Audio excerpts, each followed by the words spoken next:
कहानी का शुरुआत में हमें लॉयड दिखाया जाता है जो कि किसी से लड़ाई कर रहा था और उसको पता था कि उसका अपोनेंट काफी ज्यादा पावरफुल है और इसके बाद वो ना ग्रिप से अपनी तलवार मांगता है और इसके बाद लॉयड का अपोनेंट ना उसके ऊपर काफी ज्यादा अटैक करता है। बट लॉयड ना सभी अटैक्स को ना अपनी तलवार की मदद से काफी आसानी से रोकते जा रहा था और तभी हमें पता लगता है कि लॉयड का जो अपोनेंट था ना वो एक एंजल था और इसके बाद लॉयड ना एंजल के काफी सारे अटैक्स को रोकता है और इसके बाद वो अपनी तलवार ना वापस दे देता है और अभी ना वो अपनी टेक्निक की मदद से ना सभी अटैक्स को रोकने लगा था और वहां पे ना लॉयड को एक दो अटैक लग जाता है, मतलब कि सभी अटैक्स को डॉच नहीं कर पाता और ये देखने के बाद बंदा ना और भी काफी ज्यादा एक्साइटेड हो जाता है और इसके बाद तभी लॉयड ना एक काफी पावरफुल सा अटैक करता है, देखने में काफी ज्यादा पावरफुल लग रहा था और इसके बाद वो सीधा एंजल के ऊपर अटैक करता है और वहां पे ना एक काफी बड़ा सा धमाका होता है इसके बाद। और इसके बाद में एंजल का भी सीन दिखाया जाता है और उसको इतना पावरफुल अटैक लगने के बाद भी ना कुछ भी नहीं हुआ था और वो बोलने लगता है कि तुम चाहे कितना भी मेरे आगे गिड़गिड़ा लो, मैं तुम्हें नहीं छोड़ने वाला। और लॉयड बोलता है कि हाँ ठीक है, मतलब कि मैं तेरे साथ और भी अच्छे तरीके से बैटल करूंगा। और इसके बाद तभी हमें पता लगता है कि वो जो भी कुछ सीन था ना वो हमें फ्यूचर में देखने को मिलेगा। और इसके बाद हमें रिन का सीन दिखाया जाता है और वो ना लॉयड की मेड बन चुकी थी और स्टार्टिंग में तो काफी ज्यादा घबराती है, बट इसके बाद वो लॉयड के कमरे में जाती है और बोलती है कि खाना रेडी हो गया है। और वहां पे ना लॉयड नहीं था बल्कि ग्रिप और शीरो थे केवल। और ये देख के ना रिन काफी ज्यादा हैरान हो जाती है और तभी लॉयड अचानक से वहां पे आता है और ये देख के रिन वहां पे काफी ज्यादा घबरा जाती है और वो बताने लगता है कि तुमने सच में मुझे काफी बढ़िया अटैक सिखाया था, मतलब कि माना ब्लॉक करना, और इसकी मदद से ना काफी आसानी से अपने आप को हाइड कर पा रहा था। और इसके बाद बताने लगते हैं कि सच बताओ तो मुझे सीखने में ना काफी ज्यादा टाइम लगा था, बट तुमने तो काफी जल्दी सीख लिया। और वो ना काफी ज्यादा तारीफ कर रही थी और वो तभी रियलाइज करते हैं कि एक तरह से वो अभी लॉयड की मेड है। और इसके बाद वो रिस्पेक्ट के साथ बात करने लगती है लॉयड से और वो ना अभी मास्टर क्या के बुलाने लगी थी। और लॉयड बोलता है कि मतलब कि तुम अभी भी परेशान हो रखी हो क्या, मतलब कि अब तो तुम्हें काफी ज्यादा टाइम हो गया, अब तो तुम्हें आदत हो जाना चाहिए। और रिन बताते हैं कि मुझे अभी भी आदत नहीं हुआ काम करने का यहाँ पे। और वो बताने लगते हैं कि मुझे काफी ज्यादा प्रॉब्लम हो रहा है, बट उसके बाद भी मैं आपके लिए ना एक परफेक्ट सर्वेंट बन के दिखाऊंगी। और लॉयड बोलता है कि तुम्हें ना मास्टर बुलाने की जरूरत नहीं है। और ये सुनकर ना रिन वहाँ पे काफी ज्यादा खुश हो जाती है और लॉयड का नाम लेके वो बुलाने वाली होती है, बट तभी वहाँ पे सिल्फा आ जाती है और वो रिन को कहने लगते हैं कि तुम्हें लॉयड को ना मास्टर क्या क्या बुलाना होगा। और ये सुनकर ना रिन काफी ज्यादा घबरा जाती है और काफी माफी मांगने लगती है। और लॉयड सोच रहा था कि अभी रिन की तो काफी खराब वाली हालत हो रखी है। और इसके बाद वो ना उसी कैसल में जाता है जहाँ पे उसने फर्स्ट सीजन के अंदर लड़ाई किया था और वहाँ की ना हालत काफी ज्यादा खराब था, बट गालिगा ने वहाँ पे एक तरह से थोड़ा बहुत ठीक कर दिया था और वो ना वहाँ का गवर्नर भी बन चुका था एक तरह से। और गालिगा बताने लगता है कि गवर्नर तो आपको बनना चाहिए था यहाँ का। और लॉयड बताने लगता है कि मेरे डैड ने मुझे ऑप्शन दिया था कि तुम किसी को भी बना सकते हो और मैंने तुम्हें बना दिया इसलिए। और इसके बाद तब वहाँ पे और भी बंदे आते हैं और वो सभी बताने लगता है कि यहाँ पे ना और भी ज्यादा डिस्ट्रक्शन हो सकता है। और गालिगा बताने लगता है कि मेरे पास कुछ ऐसा होता है जिस कारण मैं इस जगह को तबाह ना होने देता। और इसके बाद तभी ग्रिप वहाँ पे बोलने लगता है कि अगर आपको डीमन रिलेटेड कुछ जानकारी चाहिए तो आप मेरे से ले सकते हो। और ये सुनकर ना बाकी सभी लोग काफी ज्यादा हैरान हो जाते हैं, उनको पता नहीं था कि ग्रिप एक डीमन है। और ग्रिप बताने लगता है कि हाँ भाई मैं डीमन हूँ। और इसके बाद वो डिवाइन सॉर्सरीज के बारे में बताने लगता है और ये ना एक तरह से ना ताकत थी जो कि ना आप इंसानों की बॉडी में डाल के ना बुराई को भगा सकते हो या फिर अच्छाई को भी भगा सकते हो, आपके ऊपर है वो चीज तो। और इसके बाद तभी वहाँ पे बोलने लगता है सभी लोग कि हमने गॉड या फिर चर्च को तो कभी माना ही नहीं था। और ग्रिप बोलने लगता है कि तो अभी टाइम आ गया कि भगवान को मानना स्टार्ट कर दो। और लॉयड ना अभी काफी ज्यादा घबरा गया था और वो बोलने लगता है कि चर्च ना हम कभी और चलेंगे। और बाकी सभी लोग भी काफी ज्यादा कंफ्यूज हो जाता है कि आखिरकार ये चर्च के नाम पे इतना डर क्यों रहा है। और लॉयड बताने लगता है कि उसने 2 साल पहले ना एक गड़बड़ कर दिया था और क्या पता चर्च वालों को वो अभी भी याद रहे या फिर भूल भी गए हो। और गालिगा ना बाकी बंदों को बोलता है कि तुम लोग ना इसके साथ जाओ, मतलब कि कुछ भी गड़बड़ कर सकता है वहाँ पे। और लॉयड भी बात करने लगता है कि अगर उसको डिवाइन सॉर्सरीज के बारे में जानने का मौका मिलेगा ना तो भाई वो जरूर चर्च ज्वाइन करेगा। और इसके बाद वो लोग चर्च में जाने लगता है और रेन भी उसके साथ थी। और लॉयड बोलता है कि तुम्हें आने की जरूरत नहीं है। और रेन बताते कि सिल्फाना काफी व्यस्त थी इस कारण मैं आ गई। और इसके बाद वो ना वहाँ पे काफी ज्यादा शर्माने लगती है और अभी लॉयड ना काफी ज्यादा ज्ञान देने लगता है कि चर्च में ना काफी ज्यादा काम करना पड़ता है। और उसके बाद ना एंजल हमें डिवाइन पावर देते हैं एक तरह से, मतलब कि हमसे खुश होकर काम जैसे कि साफ सफाई करना, मतलब कि घर के जैसे काम होता है ना सेम उसी तरीके से। और बाबलोन सोचता है कि सच में भाई काफी ज्यादा काम करना पड़ेगा। और इसके बाद फाइनली वो लोग चर्च में जाते हैं और स्टार्टिंग में तो फादर काफी ज्यादा प्यार से बात कर रहे थे, बट तभी उन्हें एहसास हो जाता है कि तो लॉयड है। और इसके बाद वो अपने इविल वाले फेस में आ जाते हैं और काफी ज्यादा चिल्लाते हुए बोलने लगता है कि तुमने 2 साल पहले ना चर्च को काफी गंदी तरीके से बर्बाद कर दिया था और तुम्हें यहाँ से जाना होगा। और बाबलोन भी सोचने लगता है कि आखिरकार लॉयड ने किया क्या था यहाँ पे 2 साल पहले। और इसके बाद तभी वहाँ पे ईशिया नाम की एक सिस्टर आती है और वो बोलते हैं कि वो तो काफी पुरानी बात हो गई है और अभी हमें लॉयड को माफ कर देना चाहिए। और वो बोलने लगते हैं कि आप ही तो कहते हो कि लोग गलती करते हैं और उसके बदले माफी मांगते तो हमें उन्हें माफ कर देना चाहिए और साथ ही गॉड भी तो माफ कर देते हैं ना। और वैसे भी अभी लॉयड पे कोई गुस्सा भी नहीं है। और फादर बोलने लगता है कि किसने कहा, मतलब कि मैं तो काफी ज्यादा गुस्सा हूँ उसके ऊपर। और इसके बाद शीरो ना काफी प्यार से चर्च के ऑनर की तरफ देखने लगता है और अभी बंदा ना एकदम पिघल गया था, मतलब काफी अच्छी तरीके से। और इसके बाद वो परमिशन दे देता है उन सभी को वहाँ पे रहने का। और फिर फाइनली इसके बाद हमें सभी लोग चर्च वाले आउटफिट में दिखाए जाते हैं। और इसके बाद लॉयड ना हमें साफ सफाई करते हुए नजर आता है और उस काम को करते हुए ना काफी ज्यादा बोर हो रहा था। और इसके बाद तभी गलती से ना वो वहाँ का एक वास गिरा देता है और वास गिराने के बाद में वो वहाँ से जाने लगता है और ईशिया वहाँ पे आके ना उसको उठाने लगती है और बोलती है क्या तुम कहाँ पे जा रहे हो। और लॉयड लॉयड बोलने लगता है कि मेरे से गलती हो गया तो मैं यहाँ से जा रहा हूँ। और ईशिया बोलने लगता है कि तुमने गलती से किया है तो तुम्हें जाने की जरूरत नहीं है। और इसके बाद तभी लॉयड से बोलते हैं कि तुम तो ठीक हो ना। और लॉयड बोलता है कि हाँ मैं एकदम ठीक हूँ। और इसके बाद तभी नोटिस करते हैं कि तो फादर का फेवरेट वास था और वो बोलने लगता है कि तुम्हें फिक्र करने की जरूरत नहीं है, मैं माफी मांग लूंगी फादर से। और लॉयड बोलने लगता है कि तुम्हें माफी मांगने की जरूरत नहीं है, मैं अपने आप ही मांग लूंगा माफी। और इसके बाद वो ना उस वास को फेंकने के लिए जाने लगता है और रिन भी देख के काफी हैरान होती है और सोचती है कि आखिरकार लॉयड इतना वियर्ड सा व्यवहार क्यों कर रहा है। और ईशिया बताने लगता है कि ऐसी बात बिल्कुल भी नहीं है, लॉयड स्टार्टिंग से काफी ज्यादा अच्छा इंसान है। और इसके बाद रिन बोलती है उसके बचपन के बारे में कुछ बताओ हमें। और ईशिया बताने लगता है कि उसको बचपन से ना मैजिक करना काफी ज्यादा अच्छा लगता है। और ईशिया बोलने लगता है कि वो डिवाइन पावर सीखने के लिए चर्च को ज्वाइन किया है ना। और ये सुनकर दोनों बंदे काफी ज्यादा हैरान हो जाते हैं और सोचते हैं कि आखिरकार इसको कैसे पता, और बहाना मारते लगते हैं कि हमें नहीं पता इसके बारे में। और इसके बाद वो बताने लगते हैं कि सच में तुम लोग झूठ बोल रहे हैं यहाँ पे, और वो अभी भी बिल्कुल भी नहीं बदला। और इसके बाद वो ना अपने पास्ट की बातों को याद करने लगते हैं, जहाँ पे पास्ट में भी लॉयड ना काफी ज्यादा वास को तोड़ा करता था। और ईशिया हमेशा उससे यही बोलती थी कि तुम ठीक तो हो ना। और लॉयड बोलता है कि हाँ मैं एकदम ठीक हूँ। और इसके बाद ईशिया बोलती है कि चलो अच्छी बात है। और लॉयड बोलता है कि आखिर तुम मेरे पर गुस्सा क्यों नहीं होती हो। और इसके बाद ईशिया बोलने लगते हैं कि हाँ तुमने सही कहा। और इसके बाद बोलने लगते हैं कि तुम सच में काफी बेकार बच्चे हो। और लॉयड बोलने लगता है कि ऐसे थोड़ी ना सजा दिया जाता है, मतलब कि तुम डिवाइन पावर्स का इस्तेमाल करके मुझे मार दो यहाँ पे। और ईशिया बताने लगता है कि मैं ऐसा नहीं कर सकती, मतलब कि डिवाइन सॉर्सरी का इस्तेमाल ना बुरे लोगों के खिलाफ किया जाना चाहिए। और इसके बाद वो बताने लगते हैं कि हमें ना गाना गाना चाहिए। और लॉयड ना चुपचाप वहां से जाने लगता है। और तभी हमें पता लगता है कि लॉयड ना कुछ टाइम बाद एक डीमन को ना वहाँ पे सील हुए डीमन को अनसील कर देता है। और वो डीमन ना काफी ज्यादा डिस्ट्रक्शन मचाने लगता है वहाँ पे। और इसके बाद तभी ईशिया ना लॉयड को देखने लगती है। और लॉयड ना एक जगह पे छिपा हुआ था और वो डीमन ना लॉयड के ऊपर अटैक करने वाला था, मतलब कि कुर्सी से। और तभी ईशिया बीच में आ जाती है और उसको चोट लग जाता है। और लिटरली उसको चोट लगता है। उसके बाद वो लॉयड से पूछने लगते हैं कि तुम ठीक तो हो ना। और ईशिया को ना काफी ज्यादा अच्छा लगता है इसके बाद, मतलब कि लॉयड एकदम ठीक था ये सुन के। और इसके बाद लॉयड को काफी बुरा लगता है और वो ना सारी बातें बता देता है कि उसने जानबूझ के किया था और यही वो रीजन था जिस कारण लॉयड को चर्च से बाहर निकाल दिया गया था। और अभी फाइनली उन दोनों को भी इसके बारे में पता चल गया था। और ईशिया बताने लगता है कि वैसे देखा जाए तो यहाँ पे ना सभी लोग लॉयड से ना काफी ज्यादा परेशान थे और वो लोग ना काफी ज्यादा उसको बुरा भी मानते थे। बट सच बताओ तो मैं उसको ऐसा बिल्कुल भी नहीं मानती थी, मतलब कि मुझे उसकी आवाज काफी ज्यादा अच्छी लगती है और मुझे ना उसके साथ दोबारा गाना गाना है। और उसके बाद वो बताने लगता है कि मुझे ना उसको इनवाइट करना चाहिए एक बार। और वो बताने लगता है कि आज तो सारिया भी यहाँ पे आने वाली है और ये काफी ज्यादा मजेदार होगा। और बाकी लोग काफी हैरान हो जाते हैं कि आखिरकार ये सारिया है कौन। और लॉयड ना वास को फेंकने के लिए जा रहा था और तभी वो नोटिस करता है कि दो बंदे ना एक लड़की को परेशान कर रहे हैं। और वो जो लड़की थी ना वो लॉयड की बड़ी बहन थी और उसका नाम सारिया था। और इसके बाद वो लड़की ना उन दोनों गुंडे को बोलने लगती है कि क्या तुम्हें इंस्ट्रूमेंट बजाने आता है। और वो दोनों मना कर देते हैं और ये सुनकर ना वो और भी ज्यादा उदास हो जाती है और वहां से जाने लगते हैं। बट वो दोनों बंदे ना उसको अगेन पकड़ लेते हैं। और इसके बाद लॉयड भी ना बाकी सभी लोगों को बताने लगता है कि इसका नाम सारिया है और ये ना मेरी बड़ी बहन है, मतलब कि चौथी प्रिंसेस है। और ये म्यूजिक में ना एकदम मास्टर है, मतलब कि सभी इंस्ट्रूमेंट को ना इसने मास्टर कर रखा है और उसको म्यूजिक के अलावा और कुछ भी पसंद नहीं है। और इसके बाद बंदा दिखाया जाता है जो कि सारिया को मारने वाला था और वो बोलता है कि मुझे एक इंस्ट्रूमेंट काफी अच्छे से बजाने आता है। और ये सुनकर सारिया काफी ज्यादा एक्साइटेड हो जाती है और वो बताता है कि मैं लड़कियों की ना आवाजें निकलवा देता हूँ। और तभी वहाँ पे ईशिया आ जाती है और वो ना धक्का दे देते हैं उस बंदे को और बोलते हैं कि तुम मेरे साथी को छोड़ दो। और इसके बाद बंदा ना ईशिया को एक गलत तरीके से पकड़ने लगता है और वो वहाँ पे एक तरह से बेहोश हो जाती है। और उनका ना एक तरह से कोई फेस्टिवल होने वाला था और वहाँ पे ईशा और सारिया ही गाना गाने वाले थे। और उस गाने को जो कोई भी सुनता ना वो एकदम रिलीज सा फील करने लगता, मतलब कि एकदम हील हो जाते वो लोग। और अभी लॉयड को भी पता चल गया था कि सारिया यहाँ पे क्यों आई है। और ग्रिप बताने लगता है कि क्या पता डिवाइन सॉर्सरीज गाने बजने पे यहाँ पे आते हो। और लॉयड भी सोचता है कि हाँ मतलब कि ये बात एकदम सही है और मैं इस चीज को कैंसिल तो बिल्कुल भी नहीं होने दे सकता। और इसके बाद वो रिन को ना अटैक करने के लिए बोलता है और इसके बाद वो ना वहाँ पे माना फोकस का इस्तेमाल करने लगती है और अपनी पावर्स की मदद से ना वहाँ पे काफी सारे लोगों को सुला देती है। और ये चीज देख के ना लॉयड भी काफी ज्यादा इंप्रेस होता है, मतलब कि एक तरह से देखा जाए तो अभी उसकी पावर्स था कंट्रोल में, इस कारण वो ना देख के सुला पाई बंदों को। और अगर पावर कंट्रोल में नहीं होता ना तो सभी लोग वहाँ पे सो जाते एक तरह से। और लॉयड तारीफ कर ही रहा था लेकिन तभी वो बंदे ना अगेन उठ जाते हैं और इन माफी मांगने लगते हैं उन दोनों बंदों को ना सुला पाने के लिए। इसके बाद बाबलो ना दोनों का पत्ता कट करने के लिए जा रहा था बट लॉयड ना उसे रोक लेता है और बोलता है कि फादर को पता चल जाएगा तो काफी गुस्सा करेंगे। और इसके बाद वो अपने टेलीपोर्टेशन मैजिक का इस्तेमाल करता है और उन दोनों को ना पहाड़ के ऊपर फेंक देता है। और लॉयड की पावर देखने के बाद ना वो सभी लोग काफी ज्यादा हैरान हो जाते हैं। बट लॉयड बोलता है कि मुझे ना अभी इसमें और भी काफी सारी चीजें सीखनी है क्योंकि मुझे नहीं पता कि आखिरकार मैंने उन गुंडों को कहाँ पे भेजा है। और इसके बाद बाबलो ना यही सोचे जा रहा था कि आखिरकार लॉयड इस टेक्निक का इस्तेमाल इतनी जल्दी कैसे कर लिया, मतलब कि उसने कुछ टाइम पहले तो देखा था और इतनी जल्दी सीख भी गया। और रेन भी ना काफी ज्यादा इंप्रेस हो गई थी और अभी फादर को भी ना वहाँ पे सब कुछ एकदम ठीक दिखता है ना, इस कारण वो भी वहाँ से चले जाते हैं। और इसके बाद तभी वहाँ पे सारिया आती है और वो ना काफी टाइम तक अपने भाई को देखती है और बोलती है कि अच्छा तुम्हारा नाम लॉयड है ना। और ये सुन के ना बाकी लोग काफी हैरान हो जाते हैं कि बहन को अपने भाई का नाम याद नहीं है। और ईशिया बताने लगते हैं कि सारिया को नाम याद है वही काफी बड़ी बात है, मतलब कि उसको ना केवल सिंगल लोगों के ही नाम याद रहते हैं जो कि म्यूजिक को पसंद करते हैं। और तभी रिन बोलते हैं कि लॉयड को भी इंस्ट्रूमेंट बजाने आता है और ईशा बताते हैं कि नहीं उसको ना म्यूजिक काफी अच्छा आता है गाना गाने, मतलब कि। और वो उसको बोलती भी है कि क्या तुम गाना गाना चाहोगे। और लॉयड ना कुछ बोलने वाला था बट सारिया ना मना कर देती है और बोलते हैं कि उसने प्रैक्टिस नहीं किया और मैं नहीं चाहती कि हमारा परफॉर्मेंस बेकार हो। और इसके बाद वो सभी लोग ना वहाँ पे बात करने लगते हैं कि आखिरकार क्या करना चाहिए। और तभी ग्रिप बताता है कि मुझे ऐसा लगता है कि डिवाइन सॉर्सरी ना रिचुअल के दौरान ही होने वाला है। और इसके बाद तभी अचानक से बाबलोन और लॉयड को ना कुछ अजीब सा फील होता है, बट वो ना उसको इग्नोर कर देते हैं। और इसके बाद सारिया ना पियानो बजाने लगती है और साथ ही ईशा ना गाना गाने लगती है। और उनके अंदर से जो म्यूजिक निकल रहा था, मतलब कि जो पावर्स निकल रही थी भाई, वो काफी ज्यादा कमाल का था। और ये देख के लॉयड भी काफी ज्यादा हैरान हो जाता है और सोचता है कि अच्छा, मतलब कि ये पावर है जो कि सभी को हील करता है। और सभी लोग वहाँ पे हील हो रहे थे और ग्रिप ये देख के काफी ज्यादा हैरान हो जाता है और उसको पता चल जाता है कि यही डिवाइन सॉर्सरी है। और इसके बाद लॉयड ना माना के एक फ्रेगमेंट को ना अपनी तलवार से काटता है और वो चीज ना उसकी तलवार पे लग जाता है। और उन सभी चीजों को देख के ना लॉयड वहाँ पे काफी ज्यादा हैरान होता है और सोचता है कि मैंने इस तरीके की चीजें आज तक कभी भी नहीं देखी। और इसके बाद वो बताने लगता है कि इस माना रेंज में जितने भी लोग आ रहे हैं वो सभी लोग काफी बढ़िया तरीके से हील होते जा रहे हैं। और ईशिया का जो माना था ना थोड़ा कम था, लेकिन लॉयड बोलता है कि मेरे को इससे कोई ज्यादा प्रॉब्लम नहीं है, वो डिवाइन सॉर्सरी है, एक तरह से वही मेरे लिए काफी है, पावर्स का इस्तेमाल कर पा रही है मतलब की। और इसके बाद वो लोग वहाँ पे और भी काफी ज्यादा बातचीत करने लगता है। और तभी लॉयड बोलता है कि मुझे ना एक काफी इंटरेस्टिंग सा चीज यहाँ पे महसूस हो रहा है, मतलब कि कोई काफी पावरफुल सी चीज है जो कि हमारी तरफ ही देखे जा रहा है, मतलब कि इसी जगह पे। और वो ना अभी और भी काफी ज्यादा स्ट्रॉन्ग होते जा रहा है। और ये चीज ना ग्रिप भी नोटिस करता है और वो भी काफी ज्यादा घबरा जाता है और सोचता है कि भाई ये तो सच में काफी ज्यादा पावरफुल लग रहा है। और लॉयड बोलता है कि कोई हमें ऊपर से देख रहा है और ग्रिप को ना समझ में नहीं आता। और तभी लॉयड बोलता है कि कोई भगवान का सर्वेंट है जो कि हमें इस टाइम पे देख रहा है। और इसके बाद तभी लॉयड ना उन सभी को वहाँ पे बाय बाय करता है और साथ ही ऊपर की तरफ जाने लगता है। और इसके बाद वो लोग ना आसमान में आ जाता है, केवल बादल ही बादल वहाँ पे होता है। और लिटरली ग्रिप बोलता है कि भाई कहीं हम टै तो नहीं बोल गए ना। और लॉयड बोलता है कि नहीं भाई ऐसे टै नहीं बोलते, पिछली बार जब मैं टै बोला था ना तो इस तरीके की फीलिंग्स मेरे अंदर बिल्कुल भी नहीं आई थी। और इसके बाद वो लोग थोड़ा आगे जाते हैं और उन्हें वहाँ पे ना एक एंजल दिखाई देता है और लॉयड बताता है कि शायद यही हमें देख रहा था। एंजल दिखाया जाता है जो कि कुछ देख रहा था। और ये देख के ना लॉयड सोचता है कि आखिरकार वो देख क्या रहा है। और तभी हमें पता लगता है कि एंजल वहाँ पे गाना सुन रहा था, ईसा और सारिया का गाना सुन रहा था। और इसके बाद एंजल काफी वियर्ड सी हरकतें करने लगता है और बोलता है कि सच में दोनों काफी ज्यादा कमाल किया और काश मैं उनके पास जाके उन्हें किस कर पाता। और इसके बाद तभी पीछे से लॉयड ना बादल का एक टुकड़ा ना फेंक के मारता है एंजल के ऊपर। और इसके बाद वो ना काफी ज्यादा चिल्लाने लगता है कि आखिरकार कौन है जो कि मेरे ऊपर बादल का टुकड़ा फेंक रहा है। और इसके बाद वो लॉयड को देख के ना काफी ज्यादा हैरान हो जाता है कि एक इंसान आखिरकार यहाँ पे क्या कर रहा है। और इसके बाद एंजल ना अपने फॉर्म में आ जाता है और बोलने लगता है कि इंसान तुम्हारी औकात नहीं है मेरे सामने आने की। और इसके बाद वो अपना इंट्रोडक्शन देने लगता है, मतलब कि एंजल की जगह, और आखिरकार तुम यहाँ पे क्या कर रहे हो। और इसके बाद वो बोलने लगता है कि एक बैरियर था ना, तो तुमने उस बैरियर को कैसे क्रॉस किया। और हमने देखा था कि लास्ट एपिसोड में एक बैरियर तोड़ा था लॉयड ने। और लॉयड बोलता है कि इसके बारे में मुझे तो नहीं पता, बट मुझे डिवाइन सॉर्सरीज तुम सिखा सकते हो क्या। और एंजल बोलता है कि मैं आखिरकार तुझे क्यों ही सिखाऊं। और इसके बाद एंजल बताने लगता है कि सच में मुझे पता है कि मैं काफी ज्यादा स्मार्ट हूँ, इस कारण तुम मेरे पास यहाँ पे आए हो और तुम चाहो तो मेरे पैरों को चूम सकते हो। और इसके बाद भाई ग्रिप जो होता है ना काफी ज्यादा उसके ऊपर चिल्लाने लगता है और वो बोलने लगता है कि चुपचाप हमें डिवाइन सॉर्सरी सिखा दो, नहीं तो हम तुम्हारे बारे में धरती पे सब कुछ बता देंगे कि तुम सच में काफी ज्यादा बेकार हो। और एंजल भी बोलने लगता है कि तुझे जो करना है कर ले, मतलब कि कोई भी तेरी बात पे विश्वास नहीं करेगा। और इसके बाद वो ना ग्रिप को लात मारने लगता है और बताने लगता है कि मैं डिवाइन सॉर्सरी सबको दे सकता हूँ, बट मैं ये केवल उन्हीं को देता हूँ जिसके अंदर मुझे काबिल नजर आता है। और तुम्हारे अंदर मुझे वो एबिलिटी नहीं नजर आ रही है और तुम्हें यहाँ से जाना होगा। और इसके बाद वो अगेन वो गाना सुनने लगता है और लॉयड ने जाने से मना कर देता है। और इसके बाद तभी एंजल उसके ऊपर एक अटैक करता है, काफी ज्यादा स्वॉर्ड्स आ जाते हैं वहाँ पे। और वो अटैक ना देखने में काफी ज्यादा खतरनाक लग रहा था, बट लॉयड ना उस अटैक से बच गया था क्योंकि उसने एक बैरियर क्रिएट कर लिया था। और अभी एंजल भी ना काफी ज्यादा हैरान हो गया था और सोचता है कि ये कोई नॉर्मल बंदा तो बिल्कुल भी नहीं है। और इसके बाद हमें रिन दिखाए जाते हैं जो कि काफी ज्यादा परेशान हो गई थी क्योंकि लॉयड वहाँ पे नहीं था। और बाबलोन बोलने लगता है कि तुम्हें परेशान होने की जरूरत नहीं है क्योंकि वो काफी जल्दी आ जाएगा वापस। और इसके बाद रिन बताते हैं कि लॉयड बताता है कि कोई उसके ऊपर नजर रख रहा है, मतलब कि सभी के ऊपर। और बाबलोन बताने लगता है कि इस चीज का सेंस तो मुझे भी हुआ था, बट मुझे ये नहीं पता था कि कोई हमारे ऊपर नजर रख रहा है। और इसके बाद वो बाहर जाने लगता है और तभी उसको भी ना कुछ अजीब सा स्मेल महसूस होता है वहाँ पे। और इसके बाद हमें लॉयड दिखाया जाता है जो कि एंजल्स के अटैक से लड़ रहा था और वो ना डिवाइन सॉर्सरी था और उसको वो एब्जॉर्ब करने की कोशिश करता है, बट वो ऐसा नहीं कर पा रहा था क्योंकि उसका कोई भी फिजिकल फॉर्म नहीं था। और इसके बाद लॉयड ना ग्रिप को अपनी तलवार दे देता है और बताने लगता है कि एंजल ना अपनी तलवार केवल माना पावर के इस्तेमाल से बना रहा है और ये सच में काफी ज्यादा कमाल का है। और इसके बाद लॉयड भी ना अपने एलिमेंट पावर का इस्तेमाल करता है और ये चीज देख के जिरेरो ना काफी ज्यादा हैरान हो जाता है और वो ना उसके अटैक से तो बच जाता है, बट तभी अचानक से ना उसका बैरियर जो था ना वहाँ पे टूट जाता है उस अटैक की मदद से। और ये देख के जिरेरो अगेन काफी ज्यादा घबरा जाता है और तभी लॉयड ना अचानक से उसके पीछे भी आ जाता है। और इसके बाद जिरेरो भी ना अपनी तलवार की मदद से ना अटैक करता है लॉयड के ऊपर और लॉयड ना वहाँ से टेलीपोर्ट होकर गायब हो जाता है। और ये देख के जिरेरो को लगता है कि लॉयड ना उससे डर गया और वहाँ से भाग गया। और लॉयड ना हमें दूसरी जगह पे दिखाया जाता है जहाँ पे सोच रहा था कि अगर वो मेरे अटैक से केवल बचता रहेगा तो आखिरकार मैं उसकी पावर्स का एक्सपेरिमेंट कैसे करूंगा। और ये सुन के ना जिरेरो भी काफी ज्यादा हैरान हो जाता है और बोलता है कि आखिरकार तेरी हिम्मत कैसे होगी तू मेरी पावर्स का एक्सपेरिमेंट करेगा। और अभी वो बोलने लगता है कि मैं तेरे सभी अटैक्स को डॉज करने वाला हूँ। और इसके बाद लॉयड भी ना एक अपना नया स्पेल का इस्तेमाल करने वाला था और वो बोलने लगता है कि अब तो मेरे अटैक को डॉज नहीं कर पाएगा। और वो ना अभी शैडो वुल्फ टेक्निक का इस्तेमाल करने वाला था और वो अटैक देखने में ना काफी ज्यादा कमाल लग रहा था, बट फिर भी ना जिरेरू उस अटैक को डॉज कर लेता है और वो बोलता है कि सच में काफी बेकार अटैक था। और ये देखकर ना लॉयड भी काफी ज्यादा हैरान हो जाता है। और जो ग्रिप था ना वो इस अटैक को देखने के बाद ना काफी ज्यादा घबरा गया था, क्योंकि ये स्पेल ना एक तरह से काफी ज्यादा खतरनाक था। और वो बोलने भी लगता है कि मुझे लगता है कि आप कुछ ज्यादा सीरियस हो रहे हो बैटल में, और मुझे ऐसा लगता है कि अगर उसको एक भी अटैक लग जाएगा तो शायद वो बचेगा भी नहीं। और लॉयड बोलने लगता है कि भाई तू पागल है क्या, वो एंजल है, उसको कुछ भी नहीं होगा। और इसके बाद लॉयड बताने लगता है कि मैं इस पावर का ना गलत इस्तेमाल नहीं करूंगा, फिक्र मत कर। और ये सुनकर ना ग्रिप थोड़ा खुश हो जाता है, मतलब कि एक तरह से। और इसके बाद लॉयड ना और भी काफी ज्यादा अचानक से अटैक करता है और जिरेरू ना सभी अटैक्स को डॉज करे जाता है। और ग्रिप इसके बाद बोलने लगता है कि तुम ना चुपचाप लॉयड से माफी मांग लो और हमें डिवाइन सॉर्सरी चुपचाप सिखा दो और हम यहाँ से चले जाएंगे। और जिरेरू ना अभी भी काफी ज्यादा बड़ाई मार रहा था कि तुम मेरा कुछ भी नहीं बिगाड़ सकते। और लॉयड बोलता है कि अच्छा ठीक है, तो फिर मुझे और भी अपने स्पेल्स दिखाने पड़ेंगे तुझे। और लॉयड जो अगला अटैक करने वाला था ना, इस कारण उसका डिफेंस ना काफी ज्यादा कमजोर होता है और इसी का फायदा उठाकर ना जिरेरू उसके ऊपर अटैक करने के लिए जाता है। और इसी मौके का फायदा उठाकर ना लॉर्ड भी अपनी टेक्निक का इस्तेमाल करता है और इस बार जिरेरू को ना उसका अटैक लग जाता है। और अगेन ग्रिप बोलने लगता है कि तुम्हें ना माफी मांग लेना चाहिए, बट जिरेरू ना अभी भी हार मानने का नाम नहीं ले रहा था और बोल रहा था कि मैं अपने आप को फिर से हील कर सकता हूँ। और अभी ना लॉर्ड भी काफी ज्यादा एक्साइटेड हो जाता है और भी ज्यादा एक तरह से। और इसके बाद वो ना और भी काफी ज्यादा पावरफुल अटैक्स करने लगता है। और ये देख के जिरेरू ना काफी ज्यादा घबरा जाता है और वो बोलने लगता है कि भाई मैं अभी झूठ बोल रहा था, जो भी कुछ मैंने बोला था। और लॉर्ड को कुछ भी सुनाई नहीं देता और इसके बाद भी ना लगातार अटैक करते रहता है और वो सभी अटैक ना जिरेरू को लग जाता है। और इसके बाद वो ना हमें जमीन पे पड़ा हुआ दिखाई देता है और लॉर्ड को कुछ भी समझ में नहीं आता और एक तरह से ना उसका पूरा माना खत्म हो गया था। और अभी लॉर्ड को पता चल गया है कि कोई भी इनविंसिबल बिल्कुल भी नहीं था, ये भी मर सकता है एक तरह से। और अभी लॉर्ड को पता लग गया था कि जब तक माना है उसके अंदर तब तक वो तलवारों का इस्तेमाल कर सकता था, मतलब कि डिवाइन सॉर्सरी का। और इसके बाद जिरेरू जो होता है ना वो मरने लगता है और बोलता है कि अब तुम डिवाइन सॉर्सरी कभी भी नहीं सीख पाओगे। और इसके बाद तभी लॉर्ड ना उसके अंदर काफी ज्यादा माना डाल देता है और उसको जिंदा कर देता है। और जिरेरू को ना कुछ भी समझ में नहीं आता और लॉर्ड बोलता है कि बस मुझे डिवाइन सॉर्सरी सीखना है और कुछ नहीं। और लॉर्ड ने ना कुछ ज्यादा ही माना उसके अंदर डाल देता है, इस कारण वो थोड़ा मोटा सा हो गया था। और इसके बाद वो प्लानिंग करने लगता है कि मैं ना इसका इस्तेमाल करूंगा और वो ना लॉर्ड को हाथ आगे बढ़ाने के लिए बोलता है। और वो सोचने लगता है कि मैं ना इसके ऊपर कंट्रोल पालूंगा और धरती पे जाके ना सभी सुंदरी के साथ मैं मजे करूंगा। और भाई काफी क्रीपी तरीके से वो हंस रहा था, सच में काफी फनी सीन था यार एक तरह से। और इसके बाद जिरेरू बताने लगता है कि तुम ना सच में काफी ज्यादा लकी हो कि मैं तुम्हारी बॉडी का इस्तेमाल कर रहा हूँ। और इसके बाद तभी हमें पता लगता है कि जिरेरू ने केवल लॉर्ड के हाथ में आ पाया था और उसकी बॉडी को ना कंट्रोल भी नहीं कर पा रहा था, यहाँ तक कि लॉर्ड ही उसको कंट्रोल कर रहा था एक तरह से। और ये देख के ना ग्रिप भी काफी ज्यादा हंसने लगता है और बोलता है कि भाई तू पागल है क्या, मतलब कि लॉर्ड के अंदर काफी ज्यादा माना है, तेरे अंदर जितना माना ना लॉर्ड के हाथ जितना बराबर है एक तरह से। और अभी लॉर्ड बोलता है कि क्या मैं डिवाइन सॉर्सरी का इस्तेमाल कर सकता हूँ, और जिरेरू बोलता है कि हाँ तुम कर सकते हो, क्योंकि अभी वो एक तरह से लॉर्ड के अंदर था ना इस कारण। और इसके बाद लॉर्ड ने डिवाइन सॉर्सरी का इस्तेमाल करने लगता है और वो ना एकदम फोकस करता है। ये चीज देख के ना ग्रिप भी काफी ज्यादा हैरान हो जाता है कि भाई मास्टर इतना ज्यादा शांत कैसे है। और अभी ग्रिप भी ना काफी ज्यादा क्रीपी तरीके से सोचने लगता है कि सच में अभी मास्टर ना काफी ज्यादा पावरफुल हो गए हैं डिवाइन सॉर्सरी का इस्तेमाल करने के बाद, और अभी वो नर्क और स्वर्ग सब पे राज कर सकते हैं एक तरह से। और लॉर्ड बताने लगता है कि सच बताओ तो अभी मुझे ना ज्यादा अच्छा नहीं लग रहा, क्योंकि मुझे डिवाइन सॉर्सरी ना काफी आसानी से मिल गया। और वो बताने लगता है कि मैंने ना काफी ज्यादा स्पेल्स बुक को पढ़े हैं और मुझे समझना होता है कि आखिरकार ये मैजिक कैसे करा जाता है या फिर कैसे होता है। और जब मैं उन मैजिक को सीख लेता हूँ ना, तो उसके बाद उनके जो यूजर्स होते हैं ना जिन्होंने उस मैजिक को क्रिएट किया था, उनका फेस मेरे सामने आ जाता है। और इसके बाद तभी जिरेरू बताने लगता है कि हर बंदे का ना डिवाइन सॉर्सरी ना काफी ज्यादा डिफरेंट होता है। जैसे कि एंजल का डिवाइन सॉर्सरी तलवार था ना, वैसे लॉर्ड का कुछ और भी हो सकता था। और इसके बाद लॉर्ड भी ना अपना डिवाइन सॉर्सरी करने का इस्तेमाल करता है और उसका जो डिवाइन सॉर्सरी होता है ना काफी ज्यादा प्योर होता है, मतलब कि काफी ज्यादा शुद्ध होता है एक तरह से। और जिरेरू को ना एक बंदे की याद आ जाती है जिसको पहले काफी ज्यादा रिस्पेक्ट किया करता था। और लॉर्ड का जो फॉर्म था ना भाई, मतलब कि वो जो डिवाइन सॉर्सरी था वो एक अजीब सा फॉर्म ले लेता है। लिटरली वो तलवार इतना ज्यादा बड़ा हो जाता है ना कि एक शहर के बराबर हो जाएगा, आप लोग इतना मान लो। और ये देख के बाकी सभी लोग ना वहाँ पे काफी ज्यादा डर चुके थे। और ग्रिप बोलने लगता है कि आपको ना इस तलवार को बनाना बंद करना पड़ेगा। और लॉर्ड बोलता है कि अभी तक ये नहीं बना है। और ये सुनकर ना जिरेरू काफी ज्यादा हैरान हो जाता है और सोचता है कि भाई ये कितनी बड़ी तलवार है। और जिरेरू बताने लगता है कि मास्टर के अंदर जितना माना होता है ना कि इंसान के अंदर, उस हिसाब से उसका स्वॉर्ड बनता है। और लिटरली भाई ये काफी ज्यादा बड़ा था एक तरह से देखा जाए तो। और इसके बाद में बाबलोन का सीन दिखाया जाता है और वो ना बाहर आ रहा था और वो सोच रहा था कि आखिरकार ये स्मेल किस चीज का आ रहा है। और यहाँ पर ना काफी ज्यादा फ्लावर्स को लगाए गए हैं ताकि वो स्मेल को छिपा सके। और इसके बाद तभी अचानक से ना बाबलोन के सामने एक बंदा आ जाता है और बाबलोन ना काफी ज्यादा घबरा जाता है, बट वो ज्यादा रिएक्ट नहीं करता। और वो बंदा बोलने लगता है कि ये चर्च ना काफी ज्यादा बड़ा है और मुझे ऐसा लगता है कि तुम यहाँ पे खो गए हो। और इसके बाद वो बोलता है कि तुम्हें मैं अंदर लेके चलता हूँ। और बाबलोन बताने लगता है कि नहीं, मुझे गुलाब काफी ज्यादा पसंद है, मैं इन्हें देखना चाहता हूँ। और वो बंदा बोलने लगता है कि आखिरकार तुम तो गाना सुनने के लिए आए थे ना, तो आखिरकार यहाँ पे अपना टाइम क्यों वेस्ट कर रहे हो। और बाबलोन बोलता है कि मैं तो समझ गया, बट आखिरकार तुम यहाँ पे क्या कर रहे हो। और वो बताने लगता है कि मैं ना इस चर्च का प्रीस्ट हूँ और सच बताऊं तो चर्च इतना ज्यादा बड़ा है ना कि कभी कभार मैं भी रास्ता भूल जाता हूँ यहाँ पे।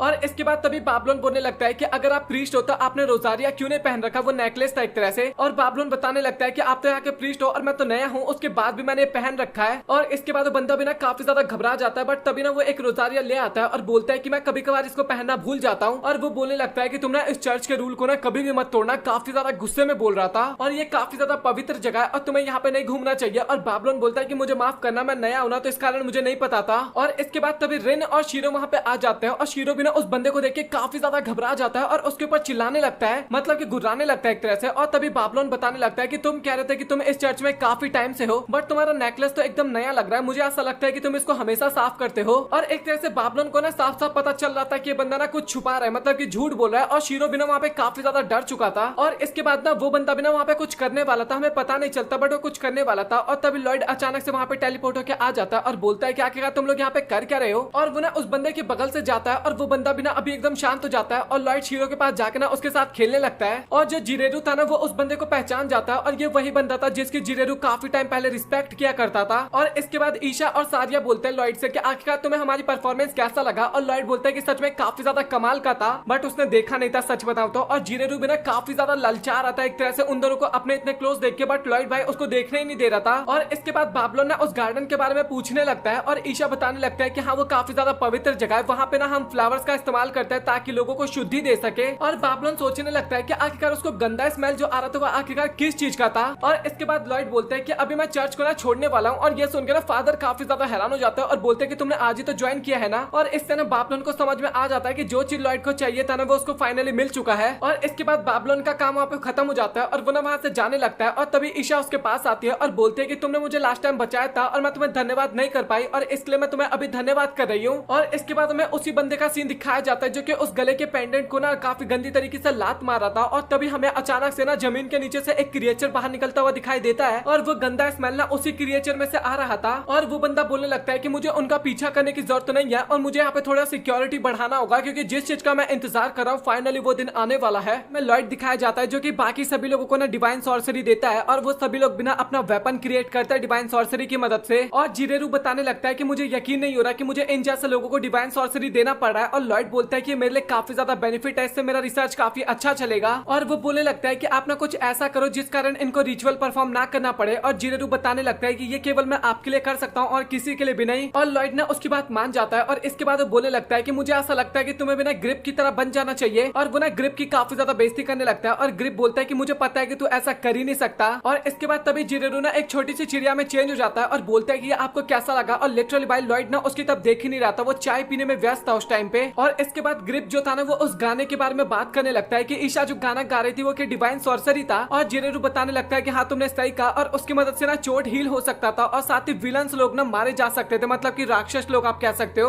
और इसके बाद तभी अचानक से ना वो दोनों गुंडे आ जाते हैं गालिगा से मिलने के लिए और वो ना गालिगा के लिए एक तरह से काम कर देते हैं। और वो दोनों ना लॉयड को वहाँ पे देख के ना काफी ज्यादा घबरा जाते हैं और गालिगा ना अभी लॉयड से माफी मांगने लगता है उनके व्यवहार को लेके। और साथ ही वो बोलता है कि मुझे सजा के तौर पे ना मैं अपनी उंगली काट लेता हूँ। और लॉयड बोलता है कि तुम्हें ये सब करने की जरूरत नहीं है। और इसके बाद वो दोनों गुंडे बोलने लगता है कि मास्टर आप इसके सामने इतना शरीफ क्यों बन रहे हो, मतलब कि आप बदला नहीं लोगे तो मैं इनके ऊपर अटैक करता हूँ। और वो दोनों ना लॉयड के ऊपर अटैक करने लगता है और तभी लॉयड ने डिवाइन सॉर्सरी का इस्तेमाल करता है और उन दोनों का ना याददाश्त को मिटा देता है और उन दोनों को ना काफी ज्यादा शरीफ बना देता है। और दोनों ही ना अभी लॉयड से माफी मांगने लगता है इसके बाद। और जिरेरू बताने लगता है कि ये अटैक ना उतना ज्यादा पावरफुल नहीं है, बट ये लॉयड ने इस्तेमाल किया इस कारण ये काफी ज्यादा पावरफुल हो रखा है। और वो दोनों गुंडे ना लॉयड से बोलने लगता है कि मुझे माफ करना और मैं ना आपकी बहन से भी माफी मांग लूंगा। और इसके बाद तभी जिरेरू बोलता है कि आखिरकार ये दोनों माफी क्यों मांग रहा है। और ग्रिप बताता है कि ये ना ईसा और सारिया को छेड़ रहे थे और इस बात पे जिरेरू काफी ज्यादा गुस्सा हो जाता है और उन दोनों बंदों को मारने के लिए जाता है, बट ग्रिप संभाल लेता भाई वहाँ पे। और इसके बाद तभी वहाँ पे एक लड़की बोलती है कि रिन और बाबलोन को तो इसके बारे में पता होना चाहिए था ना। और तभी हमें पता लगता है कि रिन तो ज्यादातर बाहर निकलती नहीं थी और साथ ही बाबलोन को किसी चीज से कोई मतलब ही नहीं होता था। और इसके बाद हमें बाबलोन का सीन दिखाया जाता है जो कि चर्च में ना सभी के लिए खाना बनाता और उसका खाना ना सभी को काफी अच्छा लगता है और वो लोग बोलने लगता है कि हम काफी खुश है कि तुम यहीं पे हमारे साथ रहने वाले हो।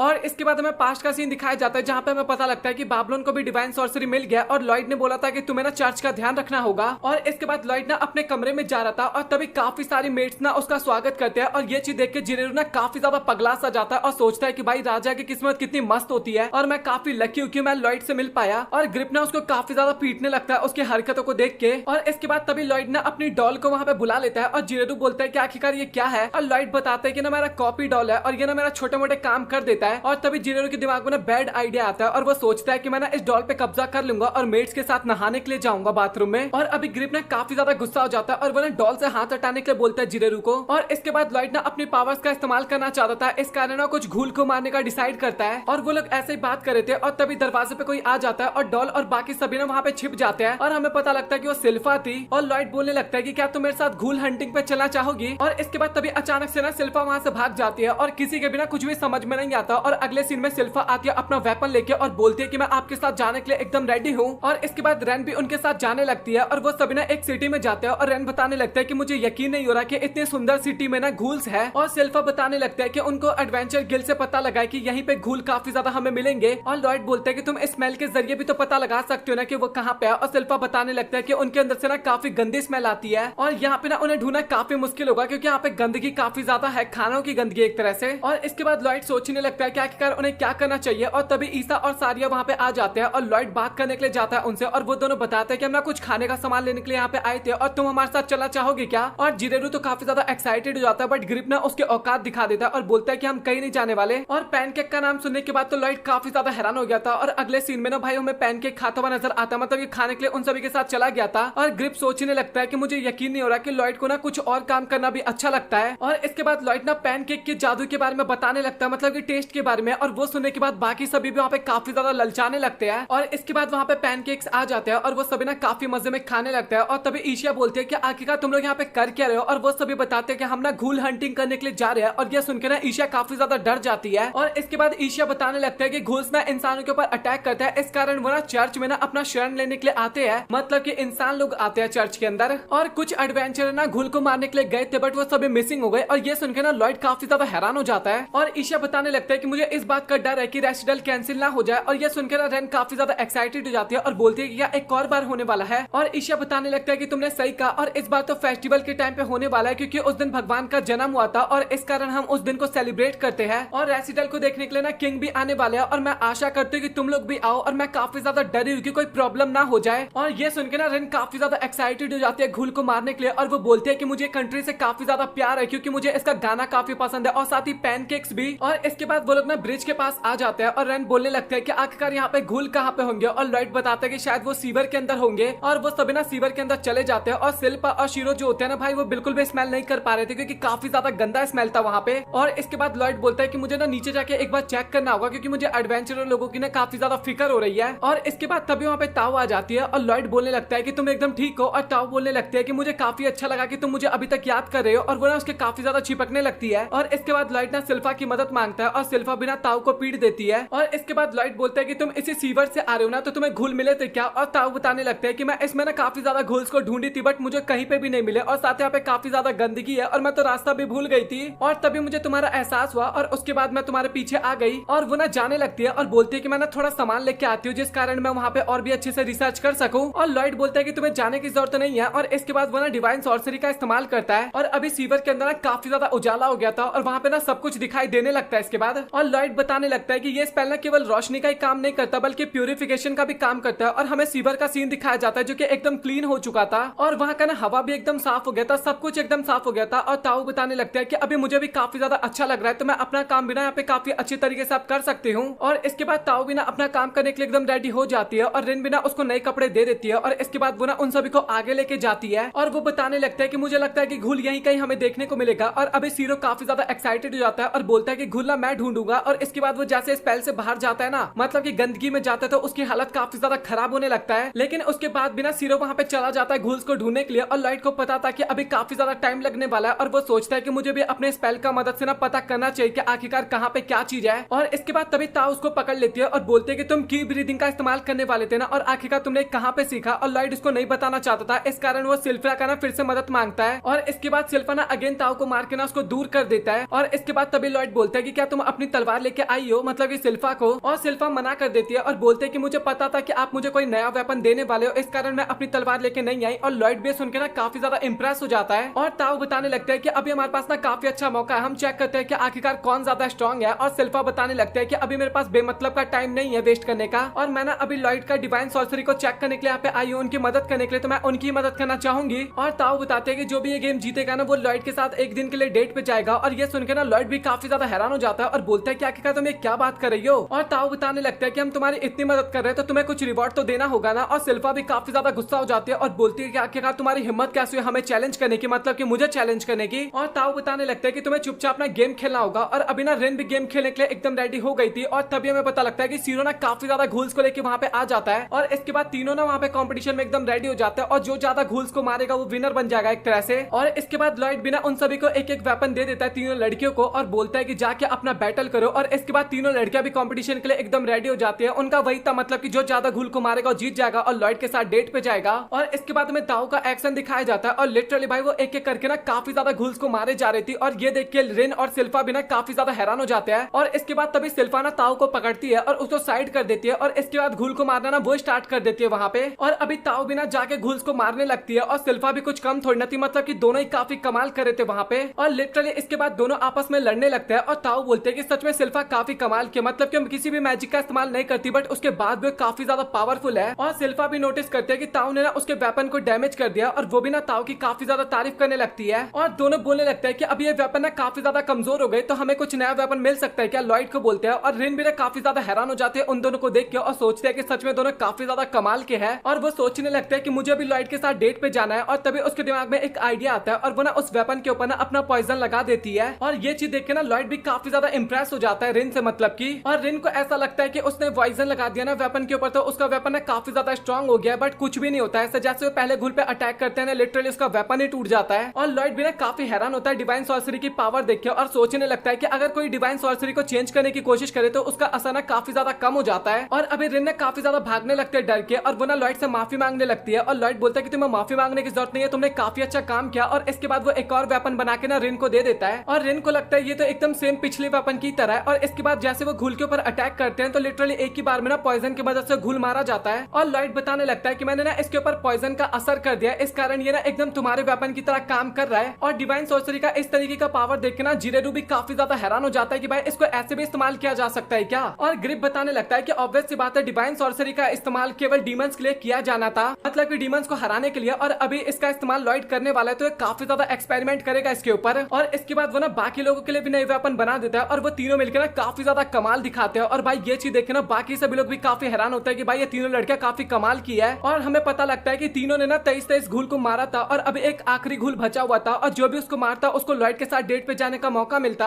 और तीनों ना काफी ज्यादा एक्साइटेड होकर ना उस घुल को मारने के लिए जाते हैं, बट वो घुल ना काफी ज्यादा पावरफुल था और एक ही अटैक में ना उन तीनों को निपटा देता है। एक तरह से निपटाने का मतलब मरना नहीं समझना भाई, आप टाइम मत समझ जाना, मतलब कि बेहोश कर देता है। और लॉयड भी ना उस घुल को देखता है और उसको पता चल जाता है कि ये घुल ना काफी ज्यादा पावरफुल है। और हमें वही बंदा दिखाया जाता है जिसने फादर को पकड़ रखा था और वो बोल रहा था कि नीचे काफी ज्यादा घुसपैठ बढ़ गई है और मुझे ऐसा लगता है कि हमें सिक्योरिटी बढ़ा देना चाहिए था। और वहाँ पे ना एक भूत भी था और वो बोलने लगता है कि मुझे ऐसा लगता है कि मुझे इसकी बॉडी पे कब्जा कर लेना चाहिए। और वो बंदा भी बोलता है कि तुमने सही कहा और अगर तुम ऐसा करोगे ना तो तुम चर्च में एकदम फ्रीली घूम पाओगे। और ईशिया ने सारी चीजें देख के ना वहाँ पे काफी ज्यादा डर रही थी और वो बोलने लगता है कि आखिरकार तुम यहाँ पे क्या कर रहे हो। और वो बंदा बोलता है कि एक और यहाँ पे आ गया और मुझे लगता है अभी इसको भी निपटाना पड़ेगा। यहाँ पे पावरफुल घुल दिखाया जाता है और उसने तीनों लड़कियों की हालत काफी ज्यादा खराब कर दिया था। और सिल्फी सोचने लगता है कि आखिरकार ये इतना ज्यादा पावरफुल कैसे हो सकता है। और लॉयड ना बस उसे आराम से देख रहा था, मतलब कि उसको कोई ज्यादा फर्क नहीं पड़ रहा था। और जो ताऊ होती है ना अभी वो काफी गुस्से में उस घुल की तरफ जाने लगती है और बोलते हैं कि अभी मैं तुम्हें बिल्कुल भी नहीं छोड़ने वाली। और इसके बाद तभी घुल बोलता है कि तुम लोग सच में काफी ज्यादा मूर्ख हो। और इसके बाद वो ना अपनी रस्सियां निकालता है, इनविजिबल टाइप होता है जैसा कि आपने डीमन स्लेयर सीजन 1 में देखा होगा। और उससे ना उस लड़की को पकड़ लेता है, मतलब कि ताऊ को पकड़ लेता है वो। और अभी ना ताऊ वहाँ पे बिल्कुल भी मूव नहीं कर पा रही थी और जो घुल था ना वो इसके बाद ताऊ के ऊपर ना अपना अटैक करने वाला था। और केवल ताऊ नहीं बल्कि और भी बाकी लड़कियों को भी पकड़ लिया था उसने एक तरह से, बट वहाँ पे सभी लड़कियां जैसे तैसे करके ना अपने आप को बचा लेती है। और इसके बाद तीनों ही अपना काफी कमाल का अटैक करती है ताऊ के ऊपर, मतलब कि घुल के ऊपर। और उनका ना अटैक काफी ज्यादा पावरफुल था और उस अटैक के कारण ना घुल ना नीचे गिर जाता है। और उन सभी को ऐसा लग रहा था कि चलो भाई अभी बैटल खत्म हो चुका है, हम लोग जीत चुके हैं। बट तभी अचानक से घुल ना अगेन उठ जाता है और बोलता है कि तुम लोग सच में काफी ज्यादा मूर्ख हो और तुम्हें क्या लगा कि तुम लोग मुझे हरा सकते हो। और इसके बाद वो ना अगेन उन तीनों के ऊपर अटैक करने के लिए जाता है अपने वही रस्सियों की मदद से। बट इस बार ना वो तीनों लड़कियों ने ना रस्सियों को पकड़ लिया था। और घुल बताने लगता है कि तुमने रस्सियों को पकड़ लिया तो इसका मतलब ये नहीं कि मैं हार सकता हूँ, मतलब कि मैं इसके बाद तुम्हारी पावर को एब्जॉर्ब करने लगूंगा। और इसके बाद घुल ना उन सभी की पावर्स को एब्जॉर्ब करने लगता है। और इसके अगले सीन में ना वो अगेन काफी सारी रस्सियां वहां पे ले आता है और उसकी मदद से ना उन सभी के ऊपर अटैक करने लगता है, मतलब कि तीनों लड़कियों के ऊपर। और लिटरली लॉयड ना अभी तक काफी ज्यादा एंजॉय कर रहा था इस बैटल को, मतलब कि सच में उसको काफी ज्यादा अच्छा लग रहा था, मतलब कि तीनों लड़कियों की पूरी पोटेंशियल के साथ बैटल कर रहे थे और साथ ही काफी ज्यादा एंजॉय कर रहा था उस बैटल को एक तरह से। और इसके बाद अगेन हमें वही लास्ट में जो सीन हमें देखने को मिला था ना एपिसोड 3 में, वही वाला सीन दिखाया जाता है जहाँ पे एक बंदे ने फादर का गर्दन दबा रखा था और तब यहाँ पे एशिया आ जाती है और वो ना वो दृश्य देख के काफी ज्यादा घबरा जाती है और वो बोलने लगती है कि फादर आखिरकार आप कर क्या रहे हो। और वो बंदा बोलने लगता है कि तुम ना मुझे फादर मत बोलो, मतलब कि मैं फादर नहीं हूँ इस चर्च का। और लिटरली भाई जो मेन वाला फादर था ना, जो चर्च का असली फादर था, उसका गला ना काफी तेज दबाता है और वो ना काफी ज्यादा चोक करने लगता है एक तरह से। और इसके बाद तभी उसके बगल में ना छोटा सा घोस्ट होता है ना, वो आ जाता है और बोलता है कि मास्टर क्या मैं इस लड़की पे कब्जा कर लूं क्या। और वो बंदा ना हाँ बोल देता है वहां पे। और इसके बाद वो घोस्ट ना एशिया के पास पहुंच जाता है और वो लिटरली उसको ना एब्जॉर्ब करने वाला था, एक तरह से खाने वाला था। और ये सारी चीज देख के ना ईशा वहाँ पे काफी ज्यादा घबरा रही थी और ईशा को ना बिल्कुल भी समझ में नहीं आता कि आखिरकार उसको वहाँ पे क्या करना चाहिए, मतलब कि भाग तो बिल्कुल भी नहीं सकती थी, तो एकदम ऑब्वियस सी बात है। और ऐसा फील हो रहा था कि वो घोस्ट ना उसके ऊपर कब्जा करने वाला है, मतलब कि ईशा के ऊपर। बट तभी अचानक से ना वहाँ पे एक अटैक होता है, एक नाइफ से कोई अटैक करता है मतलब की। और वो अटैक ना उस बंदे के ऊपर हुआ था, उसके हाथ में, और उस हाथ पे अटैक होने के कारण वो तभी फादर को छोड़ देता है। और इसके बाद जैसे तैसे करके फाइनली वहाँ पे फादर की जान बच जाती है। और तभी हमें पता लगता है कि ये अटैक करने वाला और कोई नहीं बाबलोन होता है। और ये चीजें अगर आपने नोटिस किया होगा तो आपको काफी आसानी से पता चल गया होगा उस चाकू के कलर से, मतलब कि नाइफ के कलर से एक तरह से पता चल गया होगा, क्योंकि वो डिवाइन सॉर्सरी था एक तरह से। और बाबलोन भी बोलने लगता है कि भाई आखिरकार बच्चे से क्या लड़ना, मतलब कि फादर को क्यों परेशान कर रहा है, बस क्या तो मेरे से लड़ना। और वो बंदा भी ना काफी गौर से उसकी तरफ देखने लगता है। और इसके बाद अगेन हमें लड़कियों का बैटल दिखाया जाता है और वो भी ना अभी तक काफी ज्यादा कमाल का चल रहा था। और इसके बाद हमें सिल्फा दिखाई जाती है जो कि उस घूल के आंखों में ना तलवार डाल दी थी, मतलब कि सर के अंदर एक तरह से। बट उसके बाद भी ना उस बंदे को कोई असर ही नहीं होता, मतलब कि घूल को कोई असर ही नहीं हो रहा था। और इसके बाद वो मॉन्स्टर ना अगेन उनके ऊपर अटैक करने लगता है अपनी रस्सियों की मदद से। बट इस बार ना वो तीनों लड़कियां ना काफी आसानी से उन सभी रस्सी को डॉज कर रहे थे। और साथ ही ना इस बार काफी अलग चीजें हमें देखने को मिलता है, मतलब कि तीनों ना एकदम प्रॉपर्ली कोऑर्डिनेट करके एक साथ बैटल कर रहे थे वहां पे। और तीनों ना अलग अलग डायरेक्शन से घूल के ऊपर अटैक करते हैं। बट जो घूल होता है ना वो फिर भी उनके अटैक को रोक लेता है। और इसके बाद ना सिल्फा जो होती है ना वो लगातार अटैक करने लगता है घूल के ऊपर, मतलब कि फेस पे लात मारते, बॉडी पे लात मारती है। बट जो घूल होता है ना वो उसके बाद भी ना उसके अटैक को रोके जा रही है। और ये सारी हरकतें देख के ना भाई वो लड़कियां काफी ज्यादा हैरान होती है कि मतलब कि सच में घूल काफी ज्यादा पावरफुल है। और इसके बाद ताऊ जो थी ना वो लिटरली काफी कस के ना घूल के फेस पे एक लात मारती है और ये अटैक थोड़ा असर करता है, मतलब कि घूल ना थोड़ा पीछे गिर जाता है। और ये देख के ना भाई लड़की काफी ज्यादा खुश हो जाती है, मतलब कि ताऊ। और इसके बाद वो सभी लोग ना वहाँ पे अपना स्पेशल अटैक करना स्टार्ट करते हैं। और लिटरली भाई ये ना काफी ज्यादा कमाल का था, मतलब कि अटैक काफी ज्यादा कमाल का था। और इस अटैक के कारण ना घूल काफी दूर जाके गिरता है। और ये देख के ना भाई लड़कियां काफी ज्यादा खुश हो जाते हैं, मतलब कि अभी उनको पक्का पता चल चुका था कि वो लोग बैटल जीत चुके हैं और वो लोग इसी तरीके से एंजॉय कर रहे थे। और इसके बाद तभी अगेन हमें घूल का सीन दिखाया जाता है और लिटरली उसको कुछ नहीं हुआ था। वो बोलने भी लगता है कि ये छोटे मोटे अटैक मेरा कोई ज्यादा असर नहीं करने वाले। और इसके बाद घूल बताने लगता है कि सच बताओ तो मुझे ये सब करने में ना बिल्कुल भी अच्छा नहीं लगता। और इसके बाद वो ना थोड़े अपने पास्ट की स्टोरी के बारे में बताने लगता है। और सच बताओ तो बंदे की पास्ट की स्टोरी ना सच में काफी ज्यादा डार्क था, उसको ना लोग काफी ज्यादा परेशान क्या करते थे एक तरह से। और इस कारण ना उसकी आत्मा ना उसके शरीर से लिटरली बाहर निकल गया था और उसको ना कोई बॉडी नहीं मिल रही थी ताकि वो अपने आत्मा को अगेन जिंदा कर सके। और वो ना केवल यही सोचता रहता था कि अगर उसके आत्मा को एक बार कभी बॉडी मिल जाए ना तो वो उन सभी लोगों से काफी ज्यादा बदला लेगा जो भी उन्हें परेशान क्या करते थे। और इसके बाद वो बताता है कि मुझे वही मिले, मतलब कि फादर ही बोलता है ये भी एक तरह से, बट वो विलन था एक तरह, आप इतना मान लो। और उन्होंने मुझे एक बॉडी दिया और मुझे ना उस बॉडी को देख के काफी अच्छा लगा, मतलब कि मैंने उस बॉडी को एक्सेप्ट कर लिया और मुझे केवल उन लोगों से बदला लेना था। और सच बताओ तो वो बॉडी काफी ज्यादा स्ट्रॉन्ग था और मुझे अभी काफी अच्छा लग रहा है कि मैं जिंदा हूँ। बट मैं कभी भी इंसानों की दुनिया में वापस नहीं जा पाया, आखिरकार ऐसी शकल लेके कैसे जा सकता हूँ मैं वापस। और इसके बाद उसने मुझे ऑर्डर दिया कि मुझे इस डेंजन का ध्यान रखना है, मतलब कि इस एरिया का ध्यान रखना है, मतलब कि यहाँ पे कोई भी आता है तो मुझे उसको खत्म करना होगा। और मैंने उनकी बात का बिल्कुल भी विरोध नहीं किया और मैंने इस काम को एक्सेप्ट किया। तो इस कारण ही चाहे कुछ भी हो जाए मैं हार बिल्कुल भी नहीं मान सकता, मुझे मतलब कि कोई भी यहाँ पे आएगा उनको रोकना होगा। और इसके बाद तभी अचानक से ना वहाँ पे लॉयड आ जाता है और लिटरली सबसे पहले घूलना लॉयड को देख के ना काफी ज्यादा डर जाता है, मतलब कि लिटरली काफी ज्यादा ही डर जाता है। और इसके बाद लॉयड ना अपने डिवाइन सॉर्सरी का इस्तेमाल करने लगता है। और आपको पता ही है कि लॉयड का अटैक्स कितने ज्यादा खतरनाक होते हैं। और घूल में ना डर चुका था बट वो इसके बाद भी ना रेडी करता है अटैक और वो भी ना अटैक करने के लिए एकदम तैयार हो जाता है। और दोनों का अटैक टकराता भी है और काफी आसानी से लॉयड का अटैक ना डोमिनेट कर जाता है, जीत जाता है एक तरह से। और घूल वहां पे हार जाता है और लॉयड बोलता है कि सच बताओ तो तुम काफी ज्यादा कमाल के हो और मुझे ऐसा लगता है कि तुम्हें ना मेरी टीम में होना चाहिए। और इतनी अच्छी तरीके से बात करता हुआ देखना घूल काफी ज्यादा हैरान हो जाता है, मतलब कि उससे कोई भी अच्छी तरीके से बात नहीं करता है। और वो ना एक तरह से एक्सेप्ट भी कर लेता है उसके ऑफर को, मतलब कि उसके टीम में जाने के लिए एक तरह से तैयार हो जाता है। और इसके बाद लॉयड ना अपने हाथ आगे बढ़ाता है, मतलब कि अपनी टीम में लेने के लिए। और लिटरली ये सारी चीजें देख के ना घूल काफी ज्यादा इमोशनल हो जाता है और वो रोने लगता है। लिटरली वो ना आंसू में ना ब्लड रो रहा था, मतलब कि पानी नहीं था वो एक तरह से। और इसके बाद तभी हमें ना उस बच्चे की आत्मा दिखाई जाती है, मतलब कि बच्चा जो मर चुका था स्टार्टिंग में, और वो ना काफी ज्यादा धन्यवाद कर रहा था लॉयड को, क्योंकि अभी फाइनली उसको पूरी तरीके से मुक्ति मिल चुका था। काफी ज्यादा धन्यवाद करता है और वो वहां से चला जाता है, और वो जो घुल की बॉडी होती है ना वो वहां पे डिस्ट्रॉय होने लगता है, एकदम राख बनने लगता है और गायब होने लगता है। और लॉयड को ना काफी ज्यादा अच्छा लगता है उस बंदे के लिए, और उस बंदे की जो तलवार थी ना वो लॉयड ले लेता है वहां पे। और इसके बाद अगेन हमें ना उस बंदे का बैटल दिखाया जाता है, और वो ना काफी ज्यादा क्रीपी लग रहा था इस टाइम पे, मतलब कि उसका हाथ काफी ज्यादा क्रीपी लग रहा था। और बाबलोन जो था ना वो ईशा को बोलता है कि तुम ना फादर को लेके यहाँ से चले जाओ, और ईशा को वहां पे बात तो नहीं माननी थी बाबलोन को, मतलब कि बाबलोन को अकेले छोड़ के जाने का मन तो उसको बिल्कुल भी नहीं था, बट उसके पास कोई ऑप्शन नहीं था, उसके पास इतनी ताकत नहीं है कि वो उस बंदे से बैटल कर सके। और इसके बाद वो ना फादर को लेके वहां से जाने लगती है, और इसके बाद बाबलोन और उस बंदे के बीच में ना हमें थोड़ा बहुत बातचीत दिखाया जाता है, और वो जो इविल बंदा था ना वो सीधा बाबलोन के ऊपर इसके बाद अटैक करता है। और फिर हमें ना पास्ट का थोड़ा सीन दिखाया जाता है जहाँ पे लॉयड और बाबलोन ना आपस में बात कर रहे थे, और एक तरह से लॉयड ना बाबलोन को वहीं पे रुकने के लिए बोलता है, और साथ ही बाबलोन को भी ना एक तरह से वहां पे रुकना था, मतलब कि उसको ना उस बंदे के ऊपर काफी ज्यादा शक हो चुका था, और उसको जानना था कि आखिरकार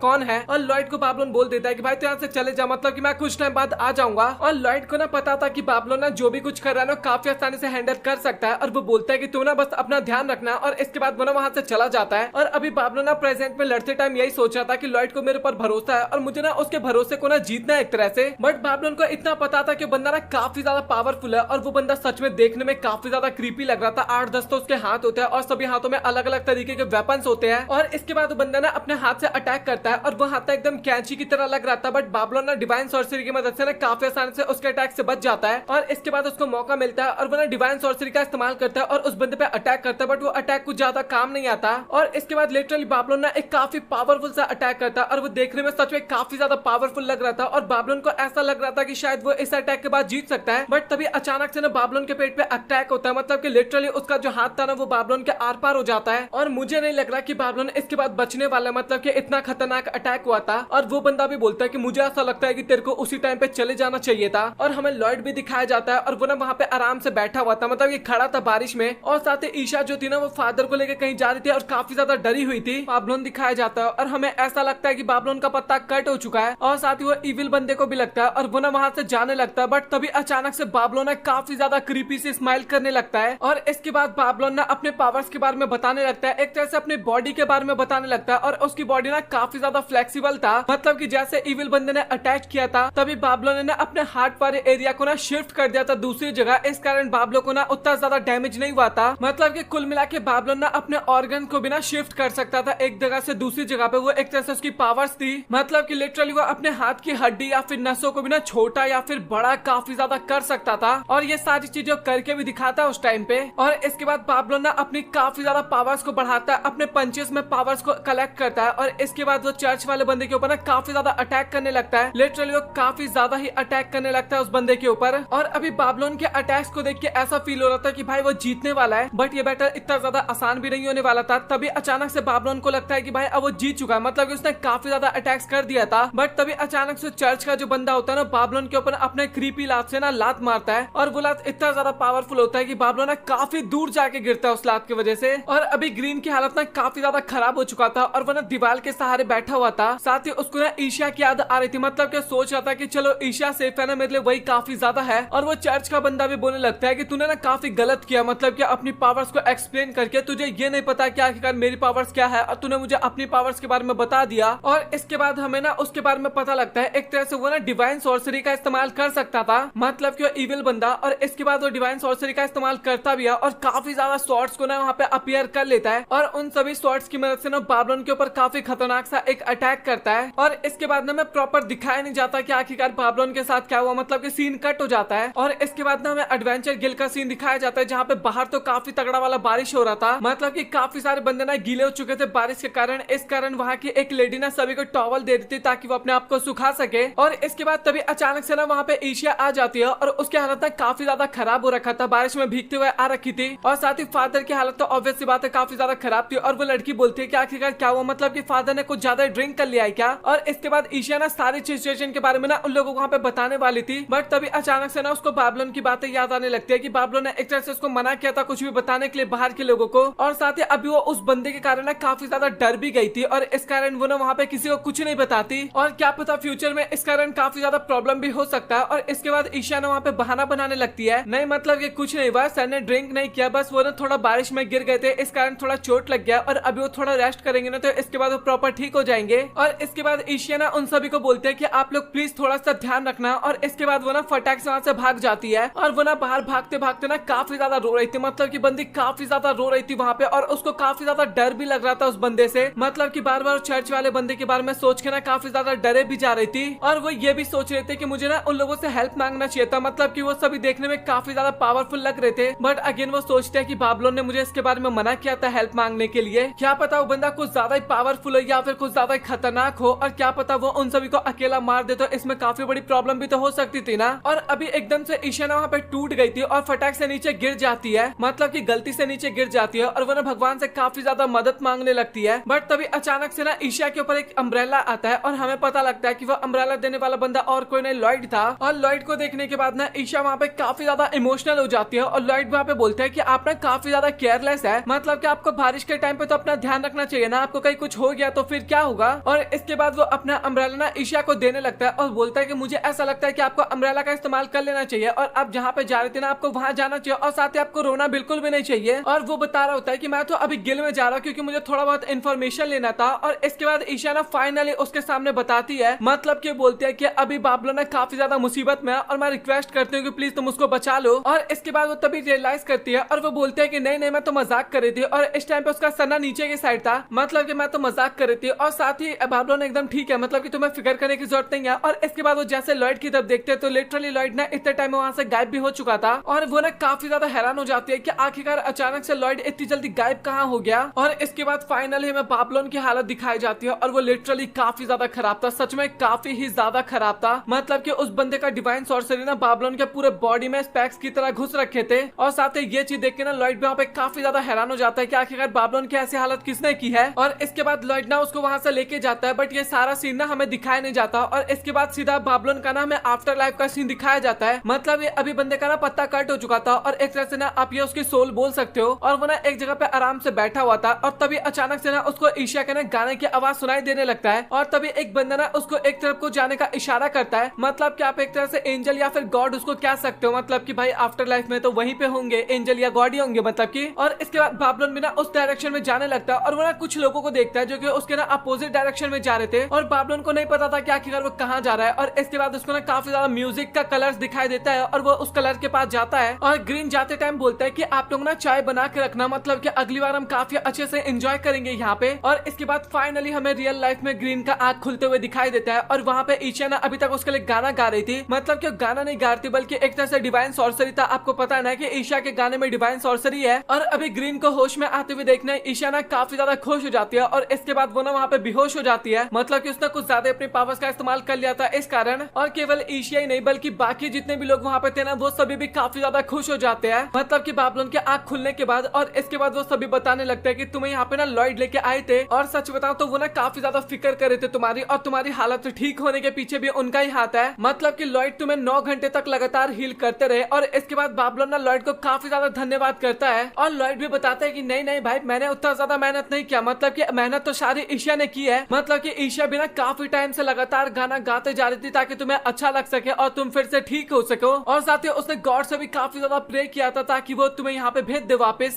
और अगर ऐसा नहीं होता ना तो शायद तुम्हारा पत्ता कट भी हो सकता था और शायद गिल्टी में ईशा भी नहीं बच पाती। और मैं काफी खुश हूँ कि अभी तुम सभी एकदम सेफ हो। और इसके बाद लॉयड ना उस चर्च वाले बंदे के बारे में पूछने लगता है कि मुझे थोड़ा इन्फॉर्मेशन दे सकते हो क्या आखिरकार वो कौन था। और इसके बाद बाबलो ना गार्डन के बारे में बताने लगता है कि मुझे वहाँ पे ना काफी वियर्ड सा स्मेल आ रहा था और इसके बाद मुझे वहीं पे वो बंदा मिला था।